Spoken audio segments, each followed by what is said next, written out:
It is not right to beat someone. It is not right to violate a child, and respective or adverse measures should be taken for these behaviors not to be tolerated in future. If we do not do something just because it is the neighbor's house, then we are landing into bigger problems.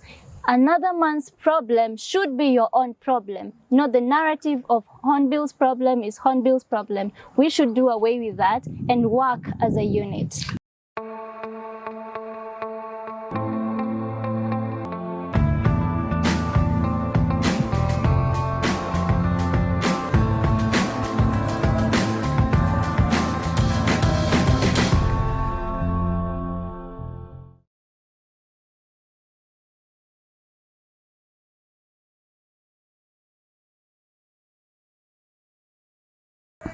Greetings, dear viewers. Welcome to Diaspora Point. I'm your host, Auma Bella. Here again at the stadium in Kisumu, where Festac will be hosted. Festac will be an ongoing theme for us this week. And right now, we have Caroline Titia, who is the Gender-Based Violence Ambassador for Festac. Welcome, Caroline. Thank you so much. Yes, tell us about you, tell us about what you do, tell us the importance of what you do. I may chime in from time to time. All right.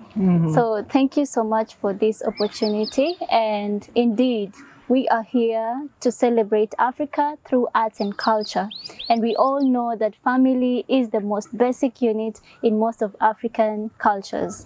Now, we are coming in to address this pervasive issue that has gone beyond our measure.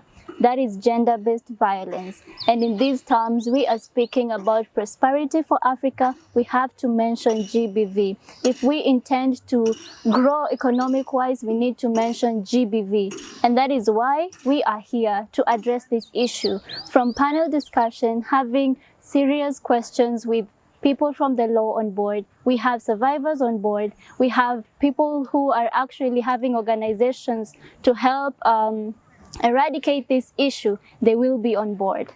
We have you here for the whole week, and we shall have an important walk on the 29th of August during the Festac Festival. We will walk and we will voice our voices and talk about GBV. We are going to include everybody, corporates, film industries, universities, community-based organizations, families, and most importantly, individuals. Because it all starts in you. It all starts with you. When you make that change and you make that pledge that you shall not lay a hand or do anything that is going to be of violation to anyone, you are the one who will make a difference. And the collectiveness of many of you guys makes the unity, and we shall have achieved what we intend for Africa.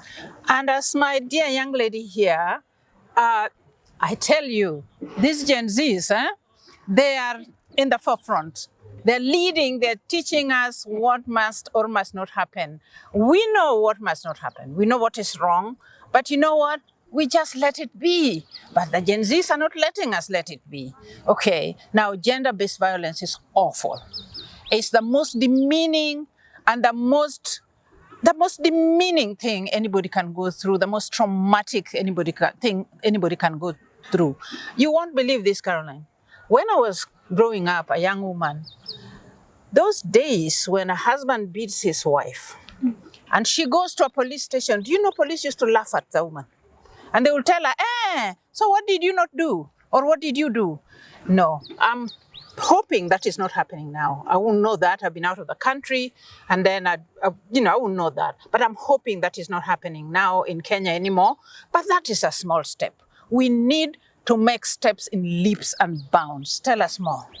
All right, thank you. And now that you have brought that on board, it is indeed something that is still happening in some of the cultures and some of the communities that have not gotten the full awareness. And that is why we take this initiative to educate people and to bring this back to our communities and our society. Because as parents, as community elders and village elders, we need to take charge and decide that it is not right to beat someone. It is not right to violate a child, and respective or adverse measures should be taken for these behaviors not to be tolerated in future. If we do not do something just because it is the neighbor's house, then we are landing into bigger problems.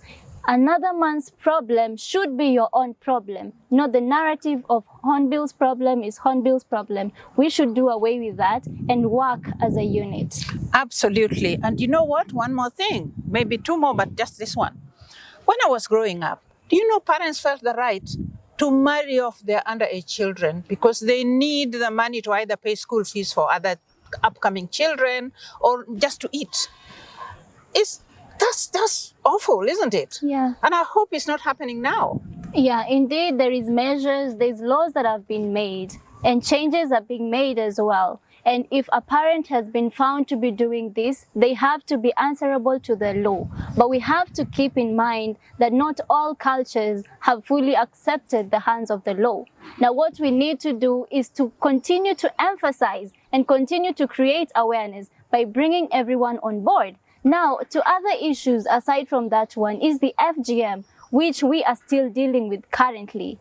It is a matter that is not up for discussion because many lives are lost each day and our dignity is taken down. And that's female genital mutilation. Go ahead, sorry. Yeah, and as female genital mutilation, this is something that we need to make a stop to.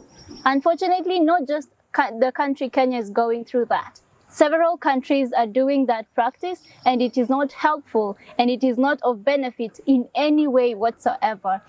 So we are discussing this and many more discussions, not to forget the boy child because their feelings even matter and they are the important part in this society as we need to come together as a unit to make sure that we have this happen. We need to look into their emotional status so that they are able to nurture kids with love and true love and not through violence and not through sexual assault.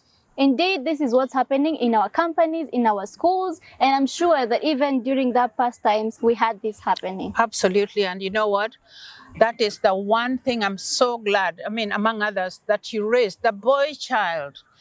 It's almost forgotten. You know, there's all this thing about the girl child, which is good because the girl child was really, really oppressed. But the boy child also is growing through growing up processes, which are challenging to him.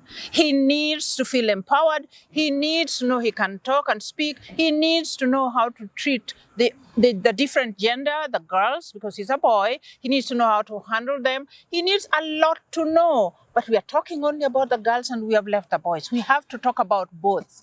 God blessed me with 2 girls and 2 boys. I saw them, I saw them growing up.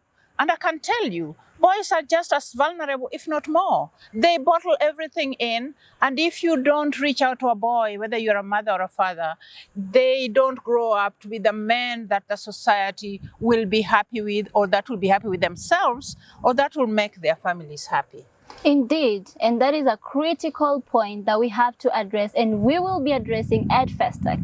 And be aware that this is a festival that is going to bring people together and create an alliance, create a bond that will not be broken, that we will be able to communicate and work closely with other countries as well in the African continent to ensure that we change the narrative of the boys being rocks, the boys being emotional GI Joes, that is in terms of soldiers. They need to be taken care of. Their emotional status need to be considered and they need to be well communicated to. They are allowed to be vulnerable, they are allowed to be strong, and that is what brings us to equality. Thank you so much, Caroline.